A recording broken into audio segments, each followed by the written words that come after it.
오늘 말씀은 천국은 침노를 당한다라는 말씀으로 같이 나누겠습니다. 세례 요한부터 천국은 침노를 당하나니, 침노하는 자가 뭐한다 했죠? 빼앗는다 그랬죠? 우리가 천국은 어떻게 침노를 당할까요? 바래야 빼앗을 거 아닙니까? 우리가 무조건 열심만 가지고는 그건 천국을 침노할 수가 없어요. 왜냐하면 이 세상의 모든 종교 안에는 열심을 내는 것은 참 많습니다. 그러니까 열심도 그건 바탕이지만 가장 중요한 것은 천국이 어떻게 침노가 되어져야 됩니다. 왜? 주님이 말씀하셨기 때문에 천국은 침노를 당하나니, 침노하는 자가 뭐한다? 빼앗는다.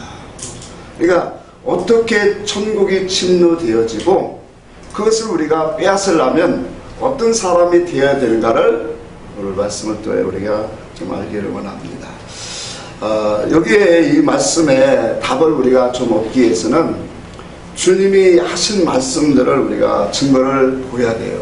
왜냐하면 여자가 낳은 자 중에 세례 요한보다 큰 이가 일어나니 없도다, 그렇게 말씀하셨어요.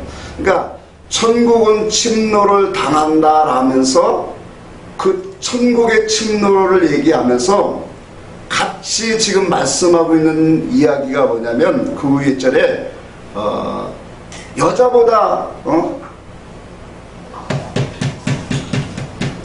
여기 보세요. 여자가 낳은 자 중에 세례 요한보다 큰 이가 없도다. 그러나 천국에서는 뭐라고 했어요? 작은 자랄지라도 그보다 크니라. 자, 이 말씀은 좀 이따 보겠고요. 성경에 또 왜 뒤에 말씀을 보니까 모든 구약과 선지자가 어디까지라고 했어요?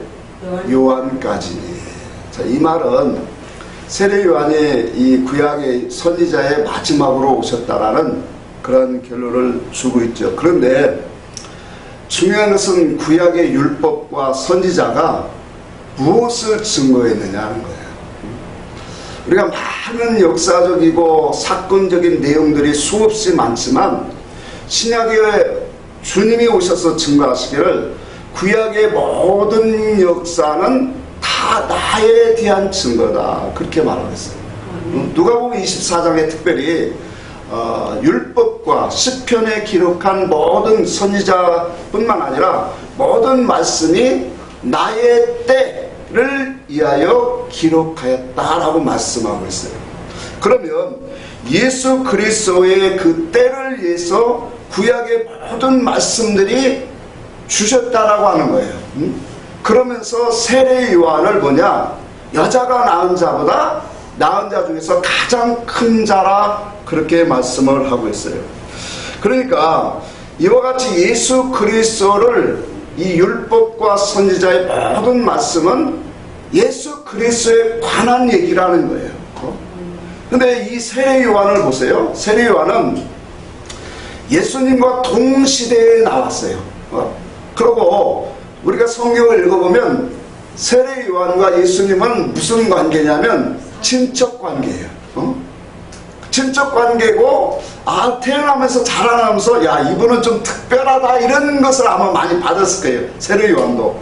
근데 그분이 메시아라고 하는 그 확정을 받기까지는 무엇이 있었냐면 하나님의 성령이 그에게 계시를 하여 주셨어요. 그게 이 요한복음 1장에 나오는데 뭐라고 말하면 광야에서 외치라고 하고 세례를 주라 하신 그분께서 세례를 줄 때 누구든지 그 머리 위에 성령이 임하시는 것을 보거든 그랬어요. 그 자가 성령으로 세례 줄 자다, 그렇게 하나님이 세례 요한에게 말씀하셨어요. 그러니까 세례 요한이 이 마태복음 우리가 3장에도 나오지만 예수님이 오셔서 세례를 받을 때 하늘이 열리고 비둘기가 이거 어떻게 성령의 비둘기 같이 내리는 것을, 임하는 것을 보고 무슨 마음이 일어났을까요? 아, 이분이 바로 메시아고 그리스도이구나 라는 확신을 거기서 얻었을 거예요. 자, 그런데 이러한 이 세례 요한을 두고 주님이 오늘 분명히 말해요. 여자가 낳은 자 중에 가장 큰 자다.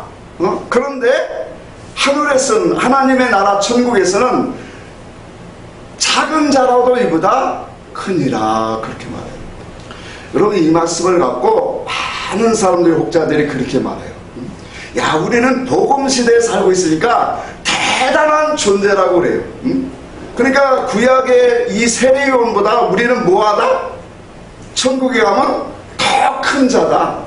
다시 말하면 구약의 율법과 선지자들, 이 구약에 나온 종들보다 신약에 있는 우리들은 더 큰 자로 하나님의 나라에 들어간다는 거예요. 이게 많은 사람들이 알겠어요. 목사님들이 이렇게 얘기를 해요. 여러분, 이 말이 맞을까요? 네? 자, 오늘날 우리가 예수를 믿고 신앙생활 하다가 죽으면 어디 갔다고 그래요? 천국 갔다고 그러잖아요. 그러니까 일반적으로 우리가 신앙생활하고 살다가 죽으면 천국 가는데, 그러면 이 사람들이 구약에 있는 많은 종과 선지자보다 더 대단하냐 말이에요. 말씀의 표면은 그렇게 나오잖아요. 표면적으로는 그렇게 나오거든요. 그러니까 그렇게 설교가 나오는 거예요. 그러니까 표면적으로 보면 여기뿐만 아니에요. 히브리서 11장 마지막 절에도 그렇게 나와요. 그러니까 구약에 있는 많은 종들과 선지자도 우리의 증거, 예수 그리스도 이 증거를 받아서 온전하게 되어진다라는 의미로 나오는 겉표면 말씀들이 있어요. 그러니까 이런 말씀들을 보면서 사람들이 말하기를, 야, 천국에 가면 우리는 대단한 사람이다. 우리 복음을 들은 사람들은 하늘나라 가면 구약의 종과 선지자보다 더 뛰어나더라. 높다. 왜 이 말씀이 이렇게 되실까? 세례 요한보다도 우리가 고감은 더 크대. 근데 이것은 말씀을 모르는 사람들이 하는, 지금 말씀의 의미는 그런 것이 아니에요. 자, 우리가 성경에 한번 봅시다. 요번 8장에 아브라함에 대해서 주님이 말해요. 아브라함에 대해서 많은 바리새인들 서기관들에게 말해요. 아브라함은 이렇게 행하지 아니했느니라. 그러면서 아브라함은 어떻게 살았다라고 한 구절을 통해서 단정을 짓냐면, 그리스도의 때를, 나의 때를 보려고 애썼고 그것을 위해서 부르짖고 그것을 보려다가 어떻게 했다고 했어요? 보고 기뻐하였느니라. 그러니까 아브라함은 그냥 산 게 아니에요. 그러니까 삶 속에 우리에게 많은 사건과 역사를 통해서 믿음의 전개를 하지만 그 신앙의 단계를 통해서 뭘 봤다는 거예요? 그리스도를 보는 거예요. 그러니까 무형적으로 보이지 않는 그리스도는 거기에 없었지만 하나님이 어떠한 일을 행하시고 무엇을 위하여 나를 이와 같은 연단과 훈련을 시켜서 무엇을 이끌어내시고자 하는 하나님이 일하시는 역사를 보았다라는 거예요. 아멘. 성경에 보면 베드로전서 1장에 한번 보고 갈까요? 베드로전서 1장 한번 같이 봅시다.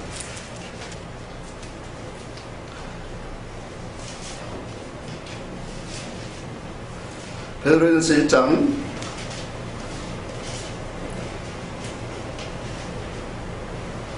9절에서 11절 같이 한번 봅시다. 시작. 믿음의 결국 곧 영원의 구원을 받음이라. 이 구원에 대하여는 너에게 임할 은혜를 예언하던 선지자들이 연구하고 부지런히 살펴서 자기 속에 계신 그리스도의 영이 받으실 고난과 후에 받으실 영광을 미리 증거하여 누구를 또는 어떠한 때를 지시하시는지 상고하니라. 그러니까 구약의 종과 선지자들 속에 그리스도의 영이 거하셔서, 그때는 하나님의 신이라고 했죠. 하나님의 신이 거하셔서 예수 그리스도를 보게 하시고 또 그 시기가 어느 때인가, 어느 시점에 어느 때에 그분이 오셔서 이와 같은 역사를 이루실까를 뭐 했다라는 거예요? 그는 부지런히 살피고 연구했다라는 거예요. 그러니까 구약에 있는 많은 종들도 뭐예요? 물론 그 시대마다 어느 시대마다 믿음의 분량은 다 있어요. 믿음의 분량은 다 있는데 구약 선지자들은 그들은 복음을 알지 못했기 때문에 작은 자고 우리는 복음을 알았기 때문에 큰 자다? 이건 맞지 않는 소리예요. 그러면 뭐예요? 구약이든 신약이든 하나님의 주신 은혜를 따라 모아야 되는 거예요. 그 속에서 하나님 앞에 열심을 다하고 충성을 다하고 간 것이 그게 은혜인 거예요. 아멘. 그러니까 구약은 그들을 나름대로 하나님의 신이 뭐예요? 오실 메시아를 보여주고 그를 소망하게 하고 그 속에서 어떠한 신앙의 삶으로 살아가게 하기 위해서 하나님이 이끌으셨다는 거예요. 그걸 아브라함을 통해서 보여주신 거예요. 그러니까 아브라함이 애굽에서 참 이 갈대아 우르에서 가나안 땅으로 와서 많은 역사를 통해서 뭐예요? 훈련과 연단을 하게 하시죠. 그러고 나서 무엇의 신앙에 이르게 하세요? 자기 아들 독자라도 이삭을 하나님 앞에 드릴 수 있는 그 신앙으로 나가게 하시더라고요. 그래서 하나님이 그 속에서 말씀하신 게 뭐예요? 내가 이제야 하나님을 경외하는 줄 알았다. 그러니까 아브라함이라는 사람을 불러서 하나님을 경외하는 신앙에 이르기까지 뭐 하셨다는 거예요? 연단하시고 하나님은 단련하신 거예요. 다윗을 불러서 기름 부은 그 후에 하나님이 13년의 그 왕이 되기까지 수없는 많은 시간 동안에 하나님이 계속적으로 연단하시고 훈련하시고 그 속에서 하나님이 말씀하시는 거예요. 아멘. 뭘 위해서? 하나님의 통치하는 나라가 되기 위해서. 그러니까 구약 속에서도 얼마든지 하나님을 바라보고 믿음으로 하나님의 행하신 일을 보게 하셨어요. 아멘. 그러니까 광야로 이끌어가는 이스라엘 백성들이 60만이 있어요. 그 이제 남자, 여자, 아이들까지 하면 약 200만이라고 해요. 근데 그 속에서 하나님의 선하신 뜻을 발견하고 오직 하나님의 말씀에 순종하고 간 사람이 누구라고 했어요? 여호수아 갈렙이에요. 그럼 그 사람들은 뭐한 사람이에요? 하나님의 일하심을 본 사람들이에요. 아멘. 그러니까 구약이든 신약이든 하나님이 나에게 주신 은혜, 그 은혜를 가지고 얼마나 하나님 앞에 충성을 했느냐. 그러니까 그 충성이 뭐예요? 어떤 이 윤리적이고 도덕적이고 또 행함을 적고 내 몸을 정말로 하나님을 위해서 힘쓰는 그런 충성이 아니라 구약이든 신약이든 하나님의 목적은 동일해요. 그게 뭐냐면 하나님 영상을 본받는 거예요. 아멘. 거룩함을 입는 거예요. 아멘. 아멘. 그러니까 구약의 백성이나 신약의 백성이나 동일하게 하나님 앞에 충성하는 건 뭐냐면 하나님의 사람으로 만들어져 가는 게 충성이에요. 아멘. 그러니까 인간의 생각으로는 교회에 헌신하고 봉사하고 충성하고 이런 걸 충성으로 우리는 많이 배워왔잖아요. 근데 충성이라는 그 말이 뭐예요? 하나님이 기뻐하시는 거 해드리는 게 충성인 거예요. 아멘. 아멘. 그래 안 그래?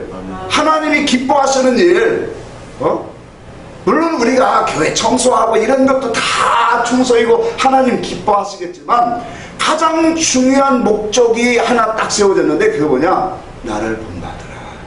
예수 그리스도를 본받으라. 그럼 예수 그리스도를 본받으려고 하다 보니까 이로부터 내려오는 말씀을 먹어야 속이 만들어지더라. 아멘? 아멘. 속이 깨달아지고 속이 만들어져야 하나님의 형상으로 본받아가고 힘쓰는 믿음 운동이 나오더라 이 거예요. 그래서 구약에도 선지자들의 영을 가지고 그 주변에 있는 사람들이 뭐예요? 함께 믿음 운동한 거예요. 그러니까 구약의 선지자든 종들이든 오늘날 신약의 사람이든 뭐예요? 각각 하나님의 주신 은혜 아래서 하나님을 향한 충성을 삶을 살다가는 사람. 이 사람이 뭐예요? 하늘나라의 큰 자가 되어지는 거예요. 아멘? 아멘. 그러니까 우리가 말씀을 껍데기로만 보면 세례요한보다 우리는 하늘나라 가서 더 큰 자가 되더라. 천만의 말씀이요. 이건 만만의 콩떡이라고 하는 거예요. 있을 수가 없는 얘기예요. 우리가 그냥 여기서 예수 믿고 가고 천국 간 사람, 그 사람들을, 자, 그러니까 한 가지 더 얘기합시다. 우리가 진리를 알지 못해도 신앙생활 오래 한 권사님들, 이렇게 나이 드신 분들 보면 삶 속에 감사를 하고 오직 하나님께 돌리는 사람이 있어요. 그런 사람 많잖아요, 교회 안에서. 그러니까 진리를 우리가 말씀을 먹고 그 사람들은 하나님의 형상 그 속에서 감사를 이룰 수 있는 신앙으로 만들어져 간 거예요. 그럼 우리는 진리를 통해서 하나님의 형상으로 더 만들어갈 수 있는 그런 뭐예요? 말씀과 모든 것들이 다 갖춰졌단 말이에요. 근데 예를 들어서 하나님의 말씀을 들었는데도, 진리를 들었는데도 그분의 형상으로 만들어지지 않는다면, 성경에 그런 말씀이 있어요? 더 준 자에게는 뭐 한다? 하나님이 더 요구하시더라. 하나님이 옳은 것 주고 옳은 말씀을 줬는데 그 말씀을 갖고 나를 하나님의 형상으로 그리스도를 닮아가는 것으로 만들지 못했다면 더 책망이 우리에게 와진다라는 거예요. 그래서 우리가 이 말씀을 표면적으로만 보면 분명히 그렇게 나와요. 신약은 복음을 들었기 때문에 우리가 하나님의 나라 가면 구약에 있는 모든 자들보다 큰 자가 되더라 라고 하는 그런 의미로 받아들일 수 있는데 그 말씀은 아니에요. 그래서 여기에 말씀에 나오는 여자의 실체를 오늘 우리는 깨달아야 된다. 여자의 실체. 여자가 낳은 자 중에 세례 요한보다 큰 이가 없다. 그렇게 말합니다. 그러니까 말씀의 의미를 풀어보면 이 말씀이 어떤 뜻으로 우리에게 주셨는가를 분별할 수 있는 거예요. 그러니까 우리가 표면적으로 들을 수 있는 여자에게서, 그러니까 율법적인 신앙 속에서 이렇게 나오는 것으로 생각하면 안 된다. 그래서 우리가 하나님의 주신 은혜 안에서 우리가 진리를 듣고 우리가 여기서 깨닫지만 그 복음이 나에게 유익이 되지 않냐고, 내가 그리스도의 형상으로 믿음으로 따라가는 그런 신앙의 삶이 나오지 않는다면 그건 뭐예요? 다 헛된 거예요. 자, 그래서 오늘날 이 여자에 대한 우리는 이 말씀의 이치를 잠시 깨닫고 가야 돼요. 성경에 보면 하나님, 구약의 하나님을 남편이라 그래요. 하고 우리 주님을 신랑이라 그렇게 말해요. 그렇죠? 같은 의미예요. 그러니까 주님을 신랑이라고 하고 그것을 또 다른 표현으로 남자라 그렇게 표현해요. 그러면 반대로 우리는 뭐예요? 여자요 신부다 그렇게 말해요. 그래서 예수님이 이 남자로 오시고 신랑으로 오신 예수님은 씨를 뿌리러 오셨다 그렇게 말해요. 그러면 여자는, 우리 성도를 여자라고 하는데, 신부라고도 하고 여자라고 하는데, 여자는 뭐예요? 신랑 대신 남편 대신 예수님의 그 씨를 받아 가질 수 있는 사람이에요. 그렇죠? 그래서 세상에도 이건 다 아는 이치잖아요. 남자는 씨고 여자는 뭐예요? 밭이라 땅이라 그렇게 말하는 거예요. 이거 모르는, 세상에 이치 모르는 사람이 어디 있어요? 영적으로도 마찬가지란 말이에요. 우리 주님은 씨를 뿌리러 오셨고 남자로 오셨어요. 그러면 우리 성도는 예수님의 말씀의 씨를 받아서 뭐 해야 돼요? 그 씨를 우리가 가져야 되죠. 그 씨를 가지는 것을 성경을 말하기를 잉태했다 그렇게 말해요. 그 잉태가 나아지는 것을 구원을 이뤘다라고 말씀하는 거예요. 자, 그러면 이와 같은 이 세상 이치로도 다 알 수 있는 남자는 예수님, 말씀의 씨를 가지고 오신 분, 그리고 그 말씀의 씨를 뿌리러 오신 그분이 오늘 우리 속에 말씀을 뿌려서 우리, 자, 그러면 씨를 받으려면 어떻게 해야 될까요? 예수님은 씨를 뿌리러 왔는데 씨를 받으려면 어떻게 해야 돼요? 자, 남자와 여자를 하면서요, 사랑해야 돼요, 안 해야 돼요? 사랑해야지요. 그러니까 여기에 이치가 다 들었단 말이에요. 그러니까 우리가 예수를 믿는데, 말씀을 들어요, 듣는데 사랑해야 된다란 말이에요. 예수를 사랑하는 표현이 여러 각도로 나오잖아요. 그러니까 사랑해야만 예수의 씨가 어떻게 돼요? 들어오지요. 아니, 세상도 사랑해야 씨가 받아지고 그 속에서 새 생명이 잉태되어지잖아요. 세상 이치도 그렇게 나오는 것처럼 오늘 말씀의 씨, 그 말씀의 씨는 예수님의 생명이 들었고, 예수님의 인격이 들었고, 예수님의 모든 것들이 다 함축되어 있어요. 제가 옛날에도 이런 말이에요. 우리가 남자의 씨를 정자라고 해요. 근데 그 정자가 여자의 몸속에 뿌려질 때 뭐 1억 개인가 1억 개에서 2억 개의 사이가 뿌려진대요. 그러니까 현미경으로 보여야 되는 그 작은 이 생명체거든요. 그런데 보세요. 태어나고 보면 어떻게 이렇게 닮은 이가 많나. 그렇게 작은 생명이 들어가서 연합이 되어지는데 어떻게 그렇게 닮았고 성질도 닮는 게 맞냔 말이에요. 참 이런 거 보면 신기하지 않아요? 조그만한 그 생명체가 연합되는데 그 속에 나의 아빠와 엄마의 그 성질, 그 성격, 이 모든 유형들이 다 함축되어 자녀에게 가고 있더라는 거예요.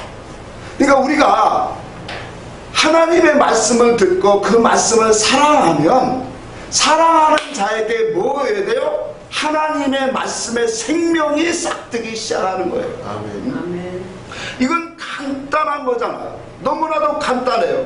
그런데 말씀을 들었는데도 예수님의 생명이 역사가 그 속에 없다라고 하는 것은, 잉태되어지는 역사가 없다라는 것은 두 가지밖에 결론이 안 나와요. 자 보세요. 세상에서도 너무 쉽게 지금 설명하려고 되게 노력을 하고 있어요. 세상의 농사를, 저도 시골에서 농사를 많이 이제 지는 걸 보고 또 좀 져봤기 때문에, 농사를 져보세요. 농사를 지는데 열매가 안 좋게 열려지는 것은 단 두 개밖에 없어요.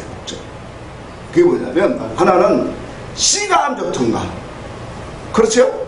또 하나는 뭐예요? 땅이 안 좋던가.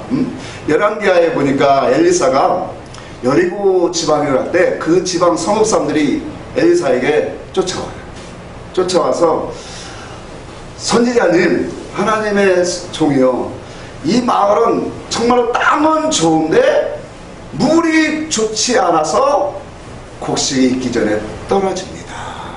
고쳐주세요. 그러니까 엘리사가 소금을 가져와라 그래요. 새소금을 가져와라. 그것을 물 근원에 뿌렸더니 고쳐졌더라 그래요. 그 물의 의미가 거기서 뭐예요? 말씀이에요. 그러니까 그 말씀은 곧 뭐예요? 씨란 말이에요. 씨. 그러니까 말씀이, 씨가 좋아지니까 땅의 열매도 좋아지더라. 그러니까 세상의 이치도 땅도 좋고, 그래서 마태복음 13장에 예수님은 좋은 씨로 왔잖아요. 근데 좋은 씨가 왔는데 그것이 열매를 맺으려니까 땅도 줘야 된다라고 네 가지 땅을 얘기했잖아요. 길가밭과 돌짝밭과 가시밭과 또 어디예요? 옥토다, 그렇게 말했죠. 옥토는 선하고 착하고 아름다운 마음이랬어요. 깨닫는 자라 그랬어요. 그러니까 이런 주님이 좋은 씨로 오셨고 또 좋은 땅을 우리에게 보여주신 거예요. 그러니까 세상 이치도 땅이 좋고 또 씨가 좋아야 많은 열매를 맺어요. 신앙에도 마찬가지더라고요. 우리가 그리스도의 열매를 맺으려면 첫 번째는 뭐예요? 말씀이 좋아야 돼요. 그 말씀이 뭐예요? 복음이냐 아니면 비진리냐라는 거예요. 율법이냐. 우리 주님은 좋은 씨라고 했고 또 그 좋은 씨 나중에 나오지만 하나님의 아들들을 향해서 뭐라고 했냐면 좋은 씨다 그렇게 말했어요. 이건 이제 의미는 다음에 했어요. 그러니까 주님 자신이 좋은 씨를 갖고 오셨어요. 하늘의 말씀, 영원한 생명의 말씀, 우리에게 구원을 이룰 수 있는 속을 반듯하게 우리의 뜻과 마음과 사상과 모든 것을 고칠 수 있는 말씀으로 오셨다는 거예요. 아멘? 아멘. 그 말씀을 오늘 우리가 잘 받으면 그 잘 받을 수 있는 그런 것이 뭐냐면 사랑하는 거예요. 사랑, 예수를 사랑하는 거예요. 그러니까 하나님의 말씀 선한 것이 씨가 가장 중요하고 그 다음에 우리가 열매를 맺지 못하는 것은 사랑하지 않기 때문에 그래요. 그러니까 사랑하면은 어떤 것이 나올까요? 자, 세상에서 보세요. 우리가 남녀 청춘의 때를 생각해 보세요. 뭐 나이 먹어서도 마찬가지지만 사랑하는 자가 생기면 어떻게 돼요? 계속 그리워지고 보고 싶고 만나고 싶고 연애하고 싶고 사랑하고 싶고 이게 나오는 마음이잖아요. 그래 안 그래요? 세상도 그래요. 그러니까 우리가 예수의 말씀을 들으면 어떤 사람에게 그리스도의 말씀이 잉태되어지냐면 사랑하는 자에게 주의 말씀의 생명이 들어가는 거예요. 사랑하지 아니하면 절대로 우리가 말씀을 진리를 들어도 그것이 지식으로 남지 생명으로 들어가지 않습니다. 그래서 기도라고 하는 것은 이것 때문에 기도하는 거예요. 하나님의 옳은 말씀을 가지고 그 말씀을 이루기 위해서 기도가 나와지는 거예요. 그러니까 세상 것을 내 욕심과 이런 모든 것들을 채우기 위해서 우리가 기도하고 막 부르짖는 것이 아니라 하나님의 선하신 말씀이 내게 이루어지도록 우리는 뭐 하는 거예요? 기도하는 거예요. 아멘. 그것이 참된 기도다란 말이에요. 아멘. 자, 그런데 이와 같이 사랑하는 자에게 당신의 말씀의 생명이 잉태되었다. 그러면 사랑하는 자는 한 번씩 다 좀 이 밤을 까듯이 까워 들어가 봐야 돼요. 자우리가 세상에서도 사랑하면 아까도 얘기했죠. 보고 싶고 목소리도 듣고 싶고 자꾸 만나고 싶고 그러면 예수를 사랑하면 어떠한 모습으로 나오냐. 물론 여러 가지 모습이 나오지만 예수를 사랑하는 자는 말씀을 가까이 하게 되어 있다는 거예요. 말씀을 자꾸 읽고 말씀을 우리가 뭐예요? 묵상하기를 원하고 있더라는 거예요. 여러분 내 속에 그리스도를 사랑하는 게 뭐예요? 제가 이제 운전을 하니까 보면 차 안에 성경책 두는 사람이 참 많아요. 네? 예를 들어서 주일날 설교를 여기 예배를 딱 끝나고 성경을 딱 차에다 딱 놓고 다음 주 주일날 이제 딱 털어서 가죠. 그러고 교회 와서 찬송을 부르고 통성 기도할 때 주님 사랑합니다. 주님 최대 영광을 받으시옵소서. 이렇게 기도하고 손을 높인다면 여러분 그 사랑이 참된 사랑이 되게 그래야 안 그래요? 사랑하면은 뭐예요? 주님을 사랑하는 것은 우리가 다른 것도 많지만 가장 성경에서 말하는 것은 주님 사랑은 말씀 사랑이에요. 아멘. 왜? 하나님의 말씀은 뭐예요? 하나님의 마음과 뜻과 고린도후서 3장 3절에 보니까 성경을 뭐라고 했어요? 사랑의 편지다. 편지다. 자, 예를 들어서 사랑하는 사람이 편지를 받았다고 합시다. 편지를 받았는데 그 사람의 편지를 고전적인 시와 같이 함축된 뜻을 가지고 탁 줄여서 시로 편지를 썼다고 해요. 그러면 사랑하는 사람한테 편지를 받았는데 한 번 읽어서 잘 뜻이 안 오니까 뭐예요? 읽고 또 읽고 이게 무슨 뜻이 담겼을까 생각하고 또 생각해집니까? 경험이 없는가 봐. 편지 받으면 그렇게 되잖아요. 우리 치마이 경험이 없나, 많나, 어떻게 그러니까 사랑하는 사람한테 편지를 받아보면, 저 젊었을 때 그래요. 편지 받아보니까, 사모님 오해하지 마세요. 편지를, 사랑하는 사람하고 편지를 할 때 일주일에 두세 통씩 막 받잖아요. 그러니까 편지를 받아보니까, 처음 듣는 얘기라고 하는데, 편지를 받아보니까, 한 번 읽고 끝나집니까? 저는 그렇지 않더라고요. 편지를 몇 번씩 읽게 돼요. 근데 거기에다가 시와 같이 함축된 그러한 이렇게 좀 이렇게 시와 같은 표현으로 했다면 읽고 또 읽고 이게 무슨 마음이 그 속에 들었을까 생각하고 또 생각해지잖아요. 세상의 이치도 그래요. 그러니까 우리가 예수를 말씀을 먹고 사랑하면 말씀을 가까이 하게 되는 거예요. 아멘. 말씀을 가까이 하고 이 말씀 속에서 주님이 어떤 마음을 가졌을까? 왜? 모든 성경은 그리스도의 하나님의 사랑의 편지라고 했거든요. 그럼 그 편지 안에는 하나님의 마음이 있고 하나님의 의가 있고 하나님의 뜻이 있고 하나님의 의사가 하나님의 우리를 나를 향하신 소원 목적이 어디에 다 있어요? 하나님 말씀 속에 편지 안에 다 있잖아요. 그래서 사랑의 편지라고 한 거예요. 우리가 복음 전도할 때도 그러잖아요. 성경은 하나님 말씀은 사랑의 편지다. 그러니까 그 사랑의 편지를 그 안에 하나님의 마음과 소원과 목적이 다 담겨져 있기 때문에 그러니까 예수 그리스도를 사랑하는 사람은 껍데기로만 막 외치고 그래서 이사야 선지자를 통해서 너희가 입술로는 나를 사랑하나 존경하나 그 마음에서는 내게서 뭐하도다? 오늘날 우리를 바라봐야 돼. 디도서 1장 16절에 이렇게 말씀 너희가 입술로는 나를 시인하나 그 행위로는 나를 부인하는 자다. 가증한 자다. 우리가 주님을 사랑한다 많은 표현도 중요하지만 가장 우리가 주님을 사랑하는 표현이 뭐냐? 그 말씀 앞에 가까이 하는 사람이에요. 아멘.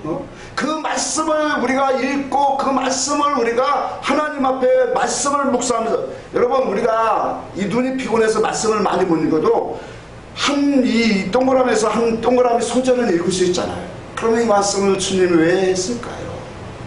이것 좀 알게 해주세요. 기도할 수 있잖아요. 아멘.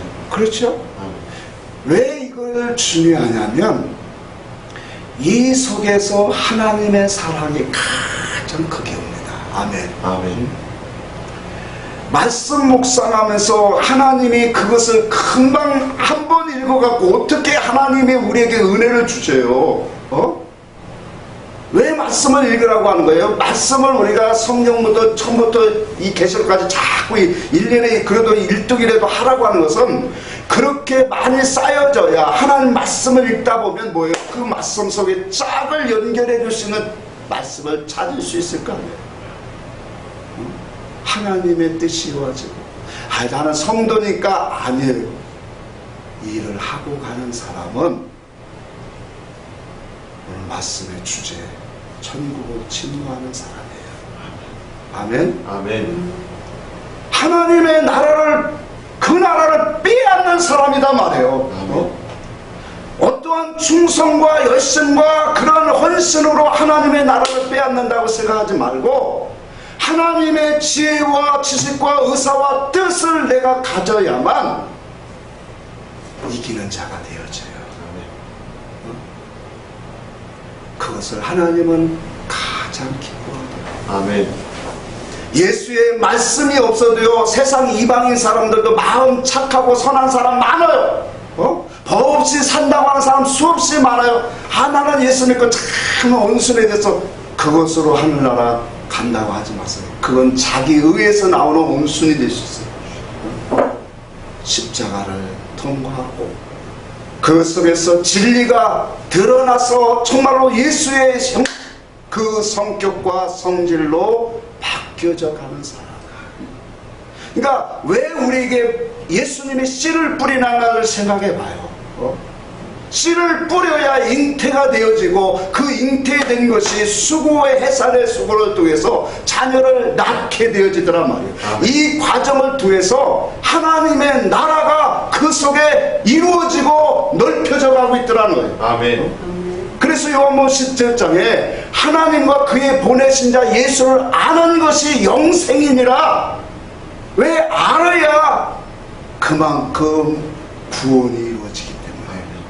알아야 충성도 헛된 충성하지 아니하고 하나님과 연합되어 갈 수 있는 거예요. 에레미야 23장에 에레미야 선지자에게 하나님이 말씀하시는 거짓 선지자들이 하나님이 미워하는 자들에게 가서 화평을 얘기한대요. 평안을 얘기한대요.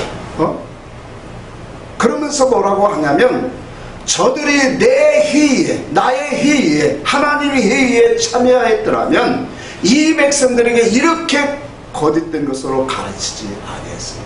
그 영혼을 망하게 하지 아니했으리라.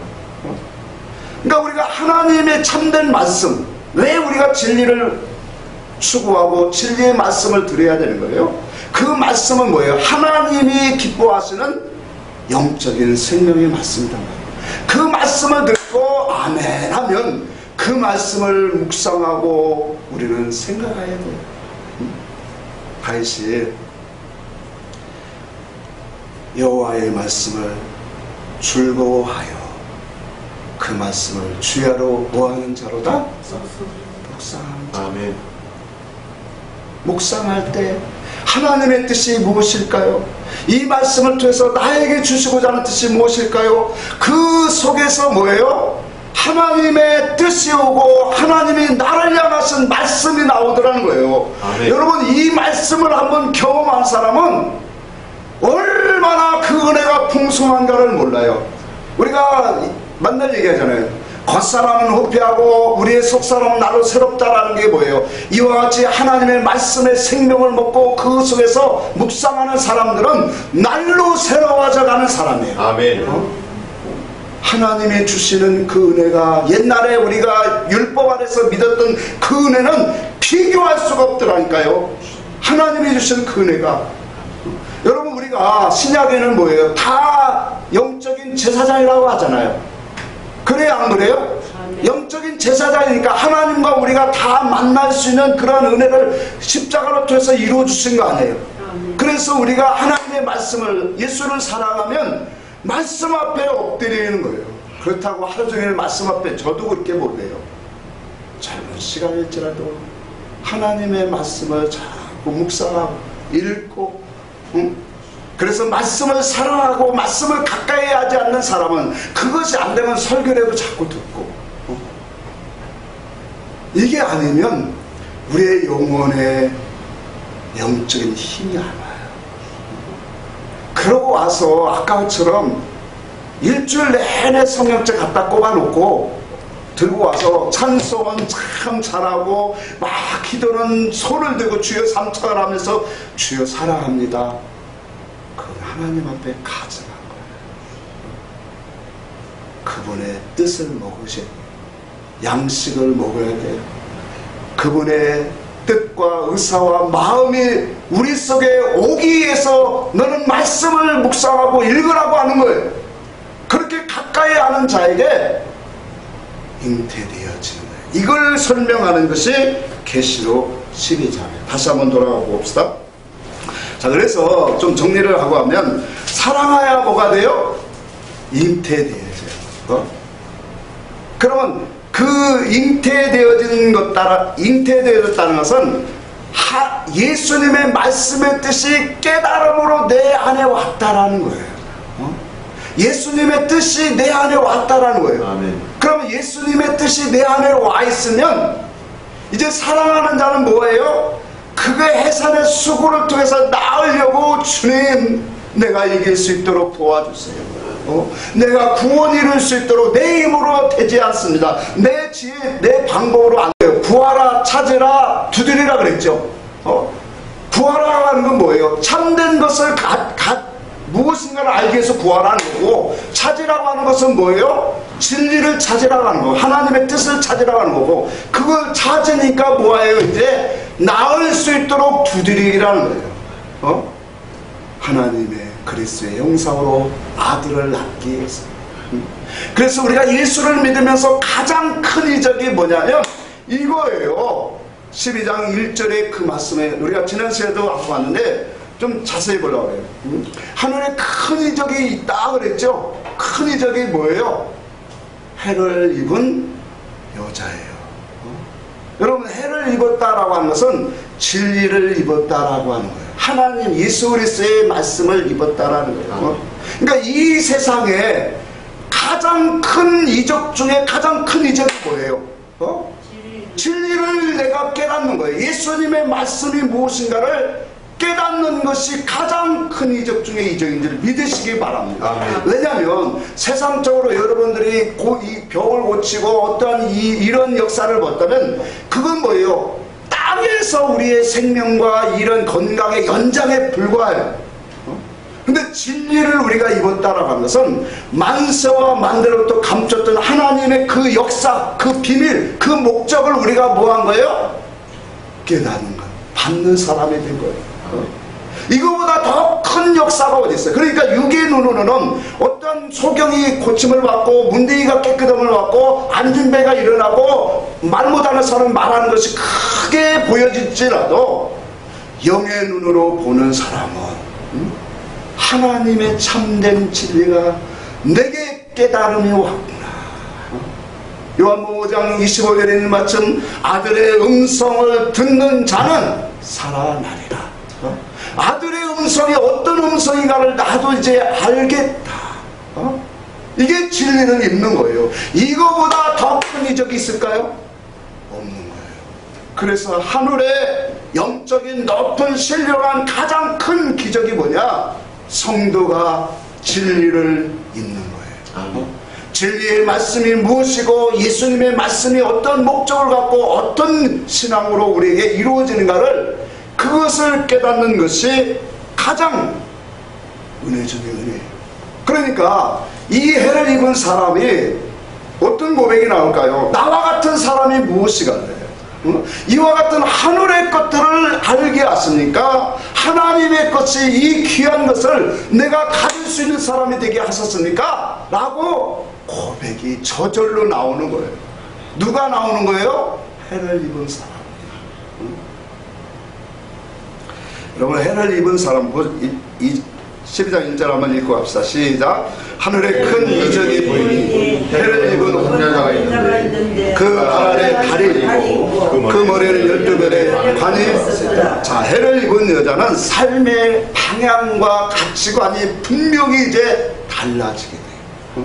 그러니까 참된 예수 그리스도의 말씀, 신앙이 무엇인가를 이제 진리를 통해서 내가 깨닫고 들려진 사람은 이제 방향이 분명하게 달라져요. 아멘. 그걸 설명하는 것이 이거예요. 여기 보니까 그 여자가 뭐였냐? 그 발 아래에 뭐가 있다고요? 달이 있대. 달.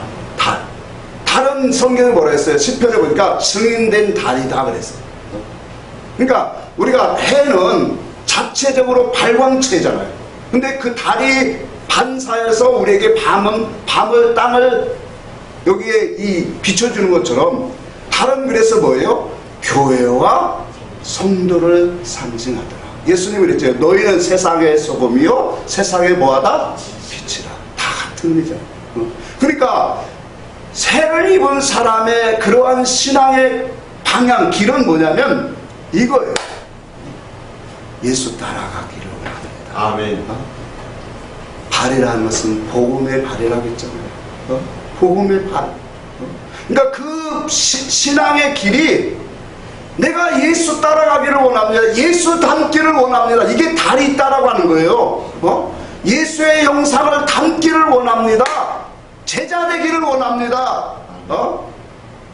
무엇을 입은 사람이 그렇다 하는 거예요? 해를 입은 성도의 고백이 이렇게 나오고 있더라고요. 그러다 보고 또 뭐가 있다고 했어요? 12사도들의 뭐가 있다? 12별의 뭐예요? 12별의 관, 12별이 누구예요? 12사도들의 연류가 있잖아요. 아멘. 사도들의 신앙 정신, 사상을 가지게 되어집니다. 진리를 이 마음이 자꾸 오니까 어떻게 되냐면 이 속에서 2절을 보니까 이 여자가 아이를 내어 해산하게 되면 아파서 애써 부르짖더라. 그러니까 진리를 입으니까 이와 같이 잉태되어져요. 하나님의 말씀의 뜻이 깨달음이 그 진리의 참된 깨달음이 내 속에 와요. 아, 신앙은 이런 거구나. 말씀의 뜻이 이런 거구나. 나를 향하신 주님의 음성이 여기에서 보니까 레마의 말씀이 이제 오기 시작하는 거예요. 그 레마의 말씀이 오니까 그 말씀대로 살려고 애쓰고 아까처럼 부르짖는 거예요.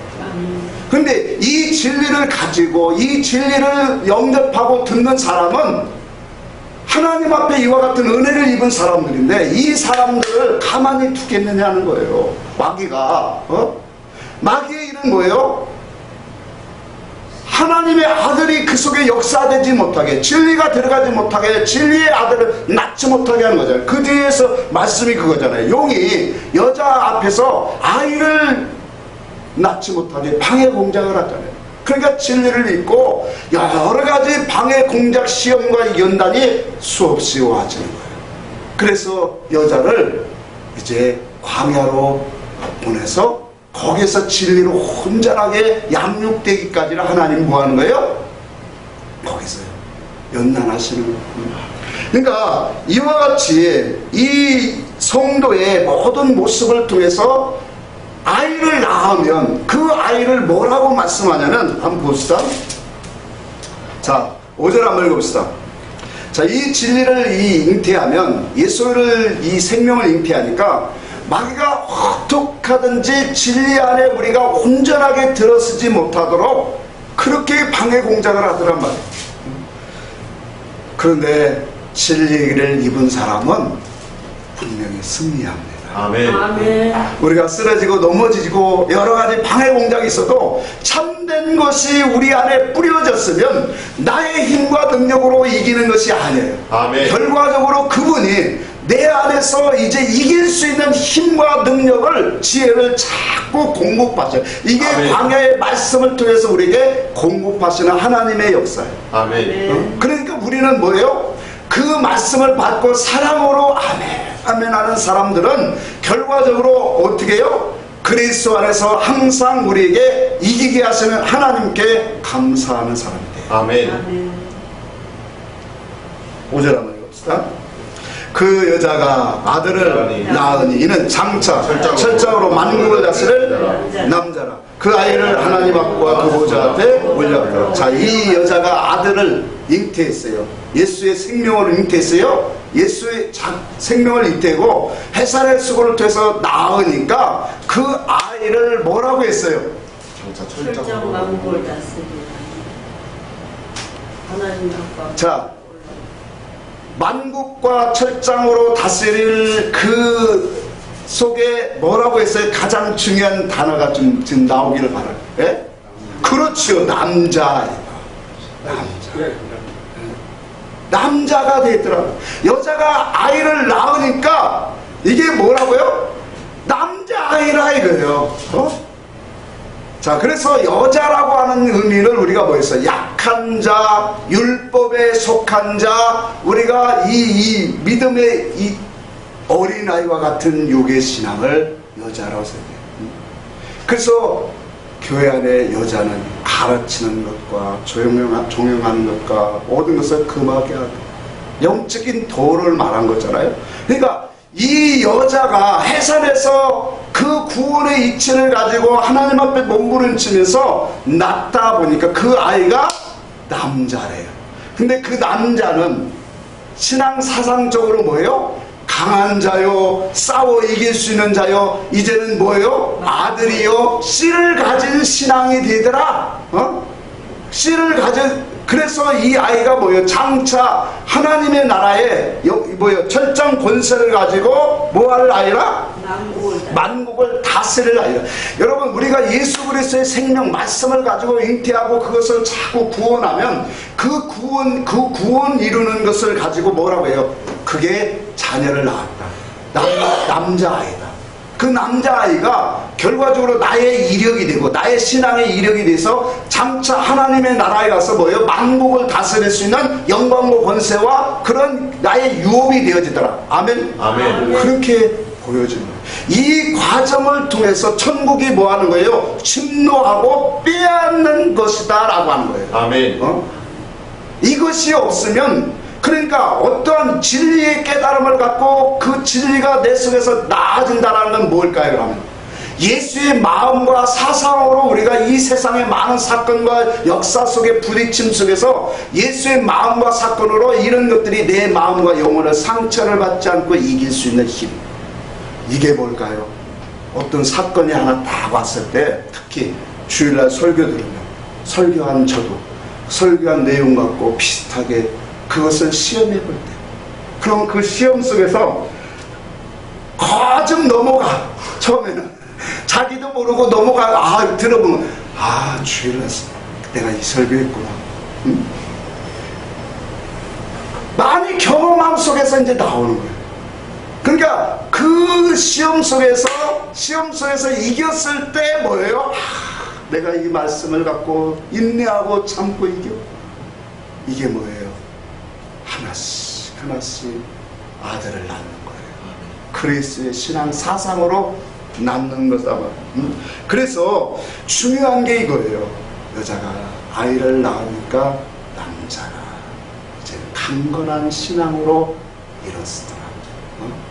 그 남자아이가 크고 장성해서 많은 영의 이치들이 깨어지고 그것이 이 내 속에 이루어질 때 그는 이제 아들에 대해서 씨를 가진 자가 되어서 하늘나라 유업을 찾고 더 쌓는 자가 되어지더라. 디모데전서 2장 봅시다.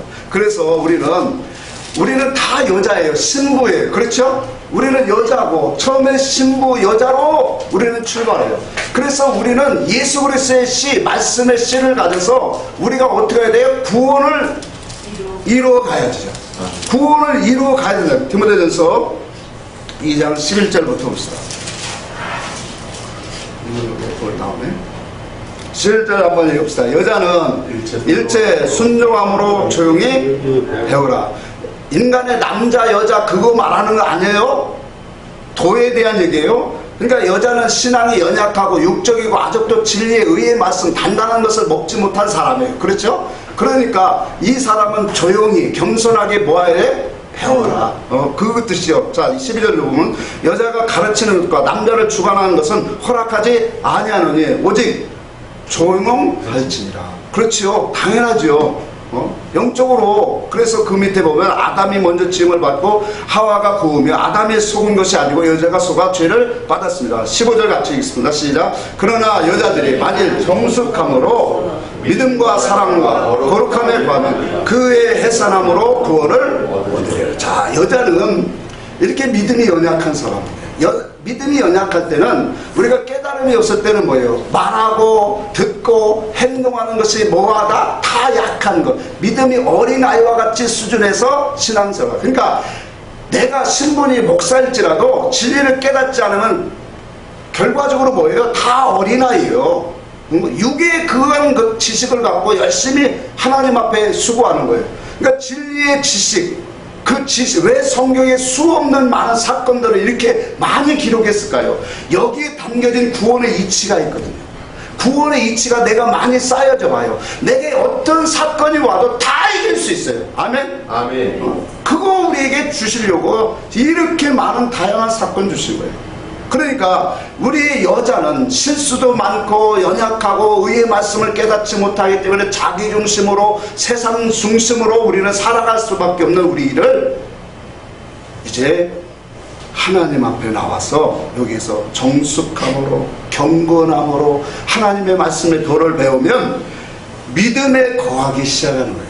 그리스도의 말씀을 받는 사람으로 가는 거예요. 거기에서 우리가 사랑이 나오는 거예요. 그러니까 그리스도의 말씀에 우리가 받으면 사랑, 아까도 그랬죠. 그리스도의 사랑 안에 들어간단 말이에요. 그리스도의 사랑 안에 들어가면 그 고백이 나오는 거죠. 하나님이 나와 같은 사람이 무엇이간데 이와 같은 은혜를 주십니까? 이 고백이 나오는 사람은 그리스도의 사랑 안에 거하는 사람이에요. 정말로 보세요. 내 삶 속에서 하나님 정말로 감사합니다. 잘 나가지도 않고 부족하고 연약한데 하나님이 나를 이렇게 이끌어 가시네. 이 고백이 나오는 사람은 그리스도의 사랑 안에 거하는 사람이라니까요. 그러니까 이 그리스도의 사랑 안에 거하는 사람은 여기에 보니까 뭐예요? 구원을 이루어 가는 사람이에요. 이렇게 되어지면 여자가 이렇게 정결함, 이 정숙함과 뭐예요? 정숙함과 믿음과 사랑과 오늘 여기에 거룩함의 모든 것을 삶 속에 구분할 수 있는 그러한 진리의 지식을 가지고 이렇게 구별하여 살 때 구원을 이루더라. 그러니까 이 여자는 이제는 뭐예요? 남자가 되어지고 아들이 되어지더라. 아들이면 로마서 7장 봅시다.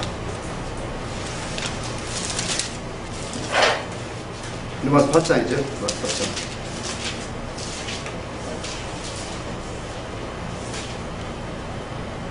로마서 8장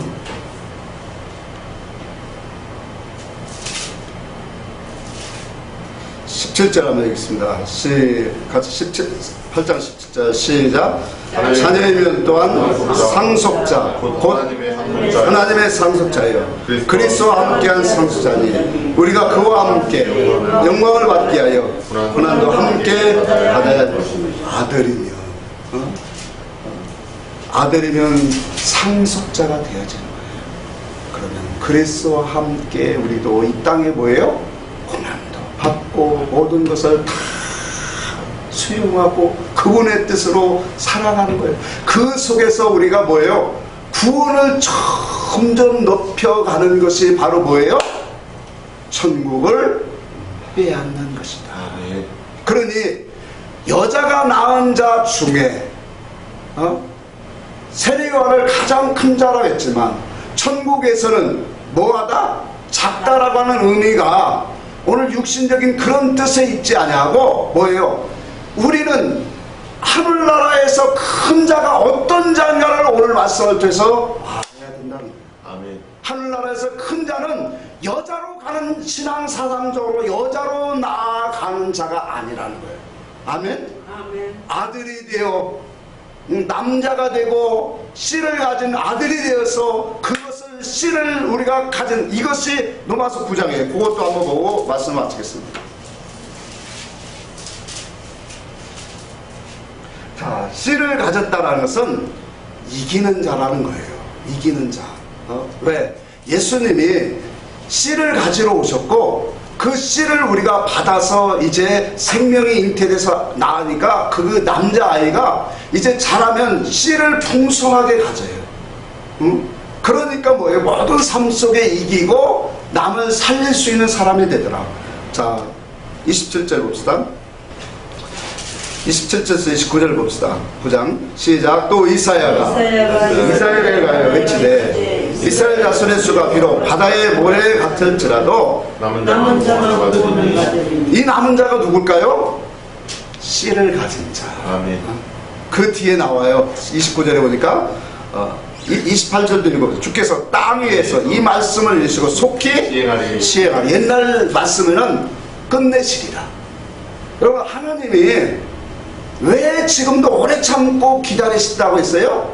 회개하여 구원을 이루기를 원하신다고 했죠. 그 구원이 뭐예요? 참된 아들, 경건한 자손. 마라키서 2장 16절에 있는 말씀처럼 경건한 자손을 얻기 위해서 그 경건한 자손이 뭐예요? 남은 자요 싸워 이기는 자들아.